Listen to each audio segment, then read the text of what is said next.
Hello again to all my broken, busted friends. Welcome back for another episode of Minis for Pennies, the show that puts $1 million minis on your table for pocket change. I'm your host, Poor Andy, aka the Dungeon Miser, and in this episode I have been issued a friendly challenge by my buddy, Broke Andy.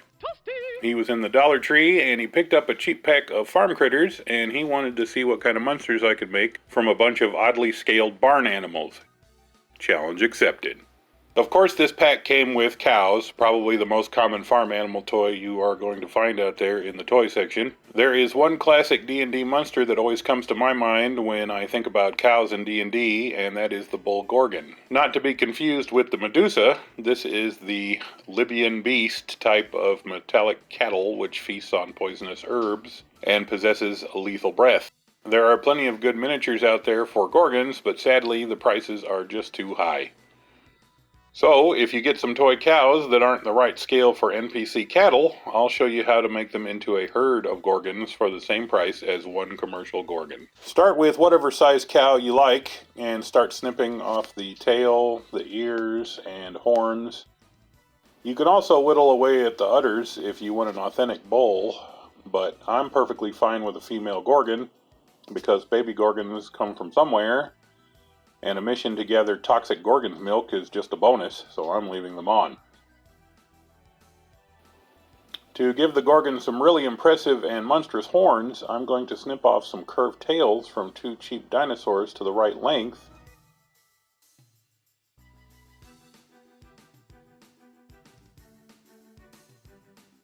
And those get pinned to the head and secured with some E6000.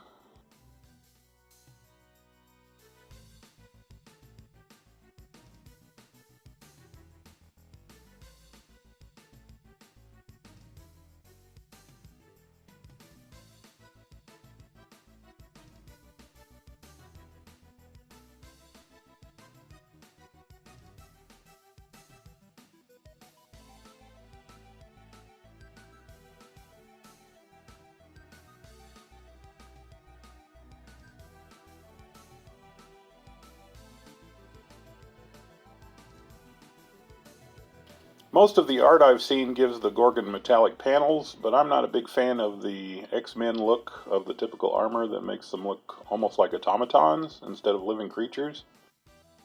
I want a more organic look, so I'm going to add some scales and a scaly tail to make it clear this is no ordinary metal cow.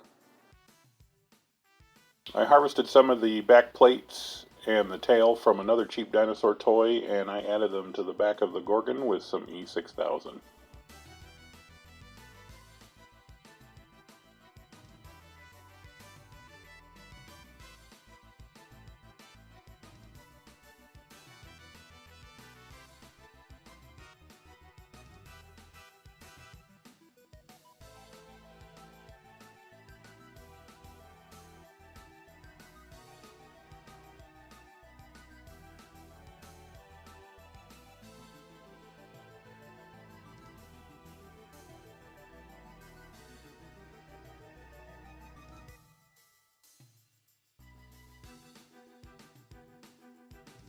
When the glue is dry, it gets the Mod Podge primer and paint, and here is the finished Gorgon.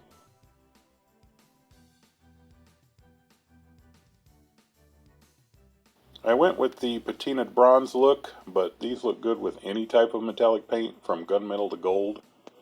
With the amount of money you save, you can have one of each metallic color you want.